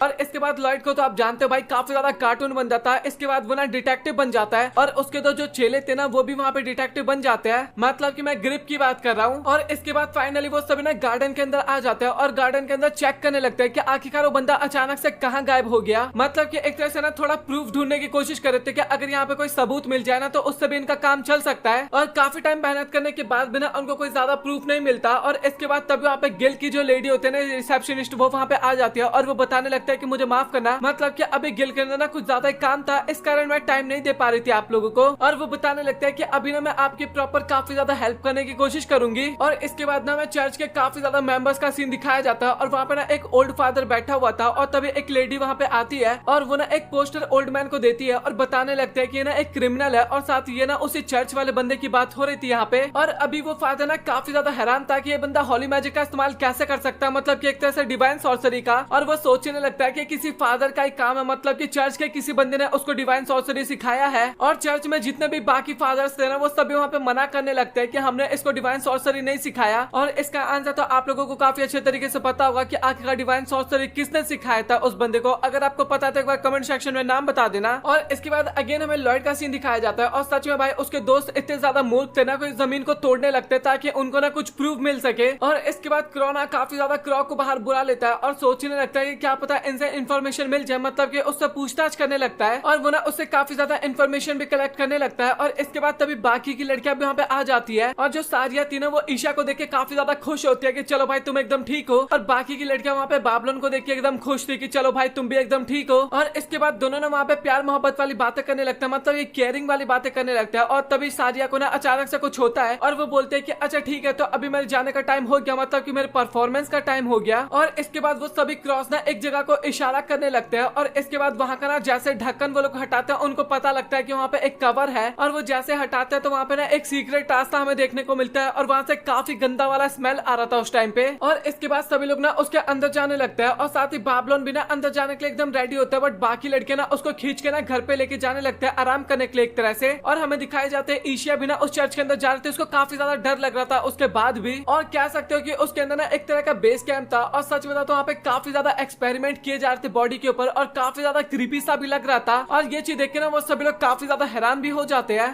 हमें ईशिया दिखाई जाती है और वो ना बाबलोन के पास आती है और वो ना काफी ज्यादा इमोशनल थी। इस टाइम पे बाबलोन बेहोश था, मतलब कि हमें पास्ट का सीन दिखाया जाता है और ईशिया काफी ज्यादा इमोशनल हो रही थी और बाकी लोग ना उसको बाबलोन के पास आने से रोकते हैं। और तभी सीन कट होता है और हमें प्रेजेंट का सीन दिखाया जाता है जहाँ पे सभी लोग अंडरग्राउंड टनल के अंदर आ गए थे। और वहाँ का सिचुएशन देख के लिटरली भाई वो सभी लोग एकदम पगला से गए थे, मतलब की ईशिया जो होती है ना उसकी तो तबियत वहाँ पे काफी ज्यादा खराब होने लगता है इतनी ज्यादा बॉडी को इतने गंदे हालत में देख के, मतलब की बॉडीज को ना अलग अलग पार्ट में डिवाइड करके ना एक्सपेरिमेंट किया जा रहा था वहाँ पे। और सिल्फा बताने लगते हैं कि सच में ये जगह काफी ज्यादा अजीब सा है और उसके बगल में खड़ा हुआ बंदा भी बोलने लगता है कि आखिरकार यहाँ पे हो क्या रहा है, मुझे तो यही समझ में नहीं आ रहा। और इसके बाद गालिका बताने लगता है कि मुझे नहीं लगता कि वो बंदा यहाँ पे कभी वापस आएगा, मतलब कि ये जगह तो काफी टाइम से छिपा हुआ है, मतलब कि ये उसका घर भी हो सकता है। तो मुझे समझ में नहीं आ रहा आपके हिसाब से क्या लगता है कि वो आएगा या फिर नहीं आएगा यहाँ पे। और सिल्फा बताने लगते हैं कि मेरे हिसाब से तो बंदा आने वाला है, मतलब कि ये उसका लैब है और लैब में तो उसको एक्सपेरिमेंट करना बनता है ना, और वो इस लैब का जुगाड़ लगाने की तो जरूर कोशिश करेगा। और इसके बाद तभी उनकी नजर ना एक बॉडी की तरह जाती है और वो ना बात करने लगते हैं कि तो उसी घुल की तरह लग रहा है जिससे हमने अभी कुछ टाइम पहले बैटल किया था। और उसी तरीके से ना वहाँ पे और भी काफी ज्यादा बॉडीज थे और वो सभी सोचने लगते हैं कि आखिरकार ये यहाँ पे क्या करने की कोशिश कर रहा है, मतलब कि सभी लोग तो काफी ज्यादा कंफ्यूज थे वहाँ पे कुल मिला के बात की जाए तो। बट लॉयड ना अपना अलग ही मस्ती में था, मतलब कि वो ना उस बंदे के ना सभी नोट्स को चेक कर रहा था और लॉयड ना काफी ज्यादा इंप्रेस होता है उस बंदे से और वो बताने लगता है कि वो ना एनिमल्स और साथ ही ह्यूमंस के पावर्स को ना मिलाना चाहता है एक साथ। और सच बताओ तो मैं ना उसके रिजल्ट को देखना चाहता हूँ कि आखिरकार हमें क्या रिजल्ट देखने को मिलता है। बट लिटरली हमें ईशिया दिखाई जाती है जो कि लिटरली वहाँ पे काफी ज्यादा डरी हुई थी, मतलब कि उसको कैसे भी करके यहाँ से बाहर निकलना था, उसके शकल पे एकदम साफ पता चल रहा था। और सिल्फा बताने लगते हैं कि मुझे ऐसा लगता है कि हमें ना इस जगह को डिस्ट्रॉय कर देना चाहिए, मतलब कि वो बंदा और भी इंसानों को मारे या फिर और भी इस तरीके का एक्सपेरिमेंट करे, उससे पहले हमें इस लैब को डिस्ट्रॉय कर देना चाहिए। और इसके बाद तभी सिल्फा की नजर ना लॉयड की तरफ जाती है और लिटरली वो ना काफी मजे में नोट्स को पढ़ रहा था और ये देख के सिल्फा को पता चल चुका था कि लॉयड के दिमाग में ना अभी कुछ ना कुछ तो चल रहा है। और इसके बाद सिल्फा और गालिगा ना उस जगह को डिस्ट्रॉय करने के लिए जा रहे थे और ये देख के लॉयड काफी ज्यादा हैरान हो जाता है और वो ना काफी ज्यादा रिक्वेस्ट करने लगता है कि प्लीज तुम लोग ऐसा मत करो। और तभी सिल्फा बोलते हैं कि सर आपको ना इन सभी चीजों पे ध्यान नहीं देना चाहिए, आपको पता है ना कि आप एक प्रिंस हो। और लॉयड बेचारा वहाँ पे क्या ही कर सकता था, लड़कियों के सामने वो हार जाता है हमेशा। और इसके बाद तभी अचानक से ना उनके ऊपर अटैक होता है और क्रो नाम का जो बंदा था ना वो बीच में आ जाता है और वो ना एक तरह से उन सभी को अटैक से बचा लेता है। और तभी हमें पता लगता है कि वो अटैक ना एक लड़की ने किया था। और सबसे कमाल की बात मैं आपको बताऊं, उस लड़की का जो नीचे वाला वाला बॉडी पार्ट था ना वो स्नेक का था और साथ ही अपर बॉडी पार्ट ना वो ह्यूमन का था। और ये देखे सिल्फा और गालिका ना काफी ज्यादा हैरान हो जाते हैं वहाँ पे और वो लोग सोचने लगते हैं कि मुझे ऐसा लगता है कि लड़की ना अपने कंट्रोल से बाहर जा चुकी है और हमें इसको रोकना होगा यहाँ पे। और इसके बाद लॉयड ना क्रॉ को बता देता है कि तुम्हें ना इसको मारना नहीं है और क्रॉ ना उसका ऑर्डर कैसे नहीं मान सकता था। और इसके बाद क्रॉ और साथ ही रिन उससे लड़ने के लिए जाते हैं और एक तरह से देखा जाए तो रिन के लिए मॉन्स्टर ना काफी ज्यादा हैवी था बट क्रॉ ना उसको काफी आसानी से संभाल लेता है, मतलब कि उसको एक बॉल के अंदर कैप्चर कर लेता है और साथ ही अपनी पावर्स का और भी इस्तेमाल करता है जिस कारण वो लड़की ना वहाँ पे फंस जाती है, मतलब कि अपनी बॉडी को मूव नहीं कर पा रही थी और फाइनली उसने उसको पकड़ लिया था बिना डैमेज दिए हुए। और बाकी सभी लोग ना अभी क्रॉ की ना काफी ज्यादा तारीफ करने लगे थे क्योंकि देखो एक तो काफी ज्यादा फास्ट हो चुका था, ऊपर से अपनी पावर्स का वो अलग अलग तरीकों से इस्तेमाल कर पा रहा था। ये सारी चीजें देख के बाकी लोग काफी इंप्रेस होते हैं। और इसके बाद लॉयड ना उस लड़की से बात करने के लिए जाता है और लिटरली वो लड़की ना उस टाइम पे काफी ज्यादा गुस्से में थी और उसको देख के ना रिन भी काफी ज्यादा डर रही थी। और लॉयड बोलने लगता है कि हमें ना इतना ज्यादा डरने की जरूरत नहीं है, देखा जाए तो लड़की भी एक इंसान ही है। और सिल्फा बताने लगता है कि मुझे लगता है कि ये ना एक्सपेरिमेंट का नतीजा है। और इसके बाद तभी सारिया ना सामने आती है, मतलब कि ईशिया सामने आती है और वो बताने लगते हैं कि तुम्हें ना यहाँ पे डरने की बिल्कुल भी जरूरत नहीं है क्योंकि तुम भी एक इंसान हो और हम भी इंसान है और तुम्हें कुछ भी नहीं होगा। बट तभी अचानक से ना वो लड़की ईशा के ऊपर ना काफी खतरनाक सा अटैक कर देती है और ईशा ना काफी दूर जाके गिरती है। और इसके बाद तभी ना हमें उस लड़की की ना अंदर की आवाज सुनाई देता है जो कि लिटरली ईशा को ना वहाँ पे सॉरी बोल रही होती है और वो बताती है कि मेरा अपनी बॉडी पे बिल्कुल भी कुछ कंट्रोल नहीं है, मैं ऐसा नहीं करना चाहती। और इसके बाद ईशा भी सोच रही होती है कि मैं आखिरकार क्यों यहाँ पे कुछ भी नहीं कर पा रही। और इसके बाद हमें सारिया का सीन दिखाया जाता है और वो लिटरली वहाँ पे ना पियानो बजाने लगते हैं, मतलब कि वो